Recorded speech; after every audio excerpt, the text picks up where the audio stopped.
Oke, bismillahirrahmanirrahim. Perkenalkan kawan-kawan, kami dari kelompok 3 Disruption in Business yang ingin mempresentasikan mengenai perusahaan BUMN, ya, mengenai perusahaan BUMN pada perusahaan Pegadaian. Baik, untuk sebelumnya kita ingin perkenalan dulu ya untuk kelompok kami.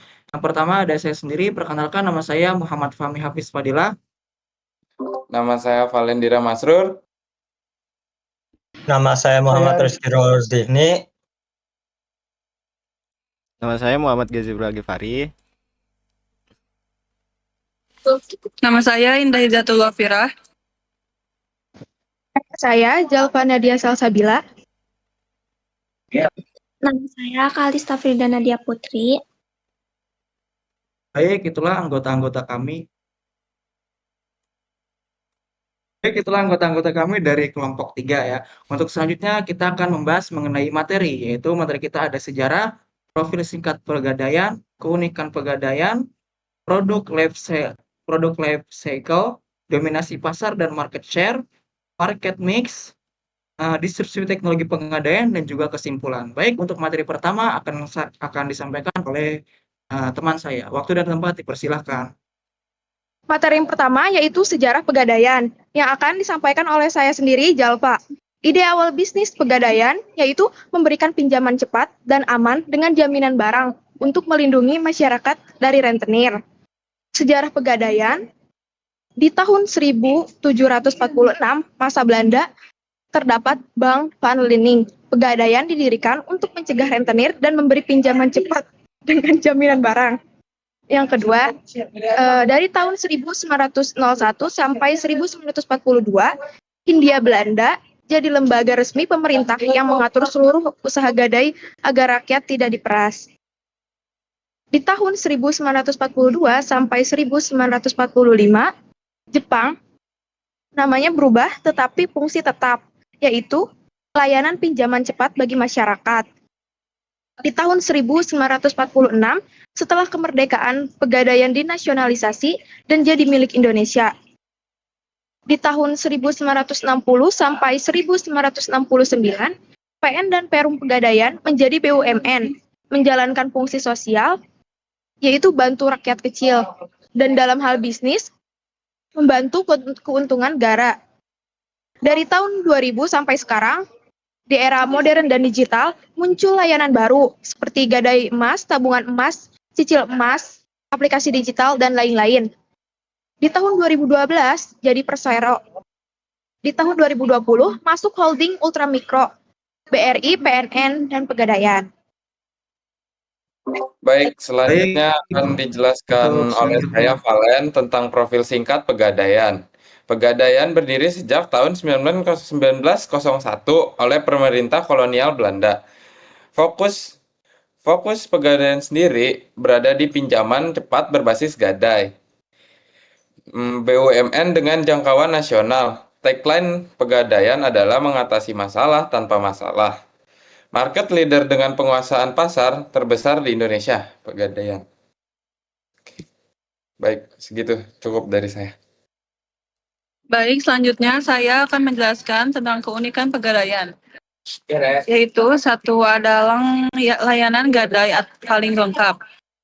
Pegadaian bukan cuma terima emas, sekarang mereka bisa cover pakai barang elektronik, kendaraan, BPKB, sertifikat rumah, sampai saham. Jadi, pilihan nasabah lebih luas dibanding kompetitor.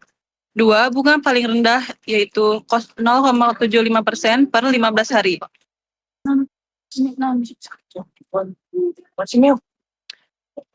Ini salah satu daya tarik utama, bunganya rendah, tapi biaya pengelola pinjamannya lebih ringan buat masyarakat. Lalu ketiga, ada tebus tanpa denda, grace period 6 bulan. Nasabah dikasih waktu longgar buat tanpa denda. Ini ngebantu banget buat yang lagi seret tapi tetap mau nebus barang. Pencairan super cepat. 10-30 menit, Pegadaian unggul di kecepatan layanan masuk taksir yaitu langsung cair. Yang kelima ada program sosial, Gadai Peduli dan KUR, Gadai UMKM.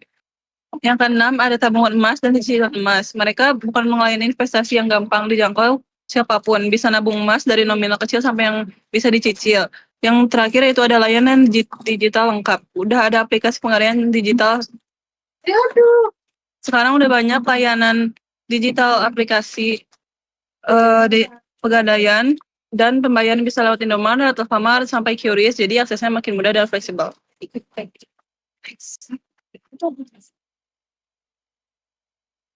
Selanjutnya, saya Kalista akan menjelaskan tentang produk life cycle tahap maturity. Pada tahap maturity, produk telah mencapai titik puncak pertumbuhan dan mulai stabil. Ciri-ciri yang menunjukkan bahwa Pegadaian berada di tahap ini yaitu yang pertama ada market share nasional 96-97%. Pegadaian sudah menguasai hampir seluruh pasar gadai di Indonesia. Nah, yang kedua itu ada jaringan sudah maksimal, sudah memiliki cabang dan layanan di seluruh wilayah, sulit untuk memperluas secara fisik. Nah, yaitu ada brand sangat kuat. Nah, Pegadaian sudah dikenal luas, dipercaya, dan menjadi pilihan utama masyarakat. Nah, yang keempat itu ada persaingan geser dari fisik ke digital. Kompetisi bukan lagi soal lokasi atau jumlah cabang, tapi ada teknologi dan layanan lain. Nah, itu ada fokus saat ini, yaitu efisiensi, kecepatan, digitalisasi, dan inovasi. Nah, karena pasar sudah penuh, Pegadaian perlu meningkatkan kualitas layanan, mempercepatkan kualitas layanan, mempercepatkan proses, dan menghadirkan layanan digital agar tetap relevan. Baik, untuk materi selanjutnya yang akan dijelaskan oleh saya sendiri yaitu Fahmi ya. Perkenalkan saya Fahmi ingin menjelaskan mengenai dominasi pasar dan market share. Baik, perusahaan Pegadaian sudah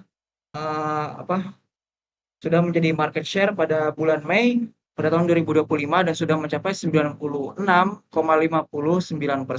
Dan aset industrinya pun sudah sampai 97% dikuasai oleh Pegadaian itu sendiri. Dan Pegadaian dan juga Pegadaian sudah terdapat sebanyak 12.800 cabang, yaitu adalah suatu angka yang sangat besar ya dibandingkan dengan perusahaan swasta besar lainnya yang mungkin terbilang hanya memiliki cabang sampai 120. Dan ia pun sudah mengadakan 42.000 agen layanan yang sangat banyak itu ya. Mengapa Pegadaian ini menjadi alasan dominasi ya? Mengapa telah menjadi dominasi pasar? Karena brandnya yang kuat, ya, aman, bunganya rendah, produknya lengkap, distribusinya luas, dan digitalisasinya yang bagus. Sehingga menjadikan Pegadaian sebagai dominasi pasar. Baik, untuk materi selanjutnya yang akan disampaikan oleh teman saya. Nah, di sini untuk marketing mix saya Muhammad Gazibul Ghifari. Nah, di sini untuk produknya kita ada gadai multi produk, terus ada tabungan emas, cicilan emas, jemput emas, dan juga ada pegadaian digital. Ini melalui online, renewal, atau payment, ataupun tracking.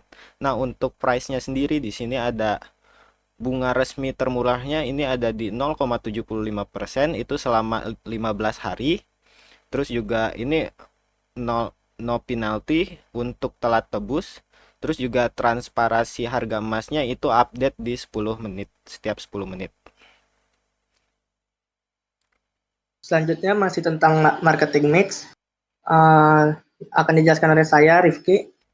Untuk place-nya sudah ada 12.800 cabang dengan 42.000 agen. Serta ada aplikasi pegadaian digital 24 jam. Marketing mix juga sudah kerjasama dengan Indomaret, Alfamart, dan Gojek. Lalu bisa pembayaran menggunakan via QRIS atau e-wallet. Promosinya untuk tagline kuat. Lalu edukasi digital di media sosial, program bonus tabungan emas, program sosial, dan CSR. Oke, selanjutnya saya Muhammad Rizky Nurul Zihni akan menjelaskan deskripsi teknologi Pegadaian. Nah, yang seperti kita ketahui, slide ini membahas bagaimana Pegadaian beradaptasi dengan perkembangan teknologi digital, sehingga layanan menjadi lebih cepat, mudah, dan modern. Terus yang pertama ada aplikasi Pegadaian digital. Pegadaian kini punya aplikasi resmi yang memudahkan pelanggan melakukan berbagai transaksi tanpa harus datang ke kantor, mulai dari gadai emas, cicilan, pembelian emas, hingga cek angsuran. Kedua, kenaikan transaksi digital 160%. Dengan adanya digitalisasi, jumlah transaksi melalui aplikasi meningkat pesat hingga 160%. Ini menunjukkan bahwa pelanggan semakin nyaman dan terbiasa menggunakan layanan online. Ketiga, layanan jemput emas via Gojek. Pegadaian bekerja sama dengan Gojek untuk menyediakan layanan penjemputan emas di rumah pelanggan. Jadi, pelanggan tidak perlu repot ke kantor Pegadaian. Keempat, pencairan dana e-wallet hanya 15 menit. Pencairan ke e-wallet seperti GoPay ataupun OVO bisa dilakukan sangat cepat, kurang dari 15 menit. Ini memberikan pengalaman transaksi yang praktis dan instan. Yang kelima, sistem harga emas real time. Harga emas di aplikasi Pegadaian diperbaharui secara real time. Jadi, pelanggan bisa melihat pergerakan harga kapan saja dan mengambil keputusan jual atau beli dengan lebih tepat, karena integrasi QRIS, detail, dan mobile banking. Transaksi di Pegadaian kini bisa menggunakan QRIS, transfer mobile banking, maupun layanan retail lain. Pembayaran jadi lebih fleksibel dan modern. Ketujuh, penguatan digital workflow. Pegadaian juga melakukan digitalisasi proses internal sehingga layanan menjadi lebih cepat, efisien, dan minim kesalahan manual. Dari saya slide segitu.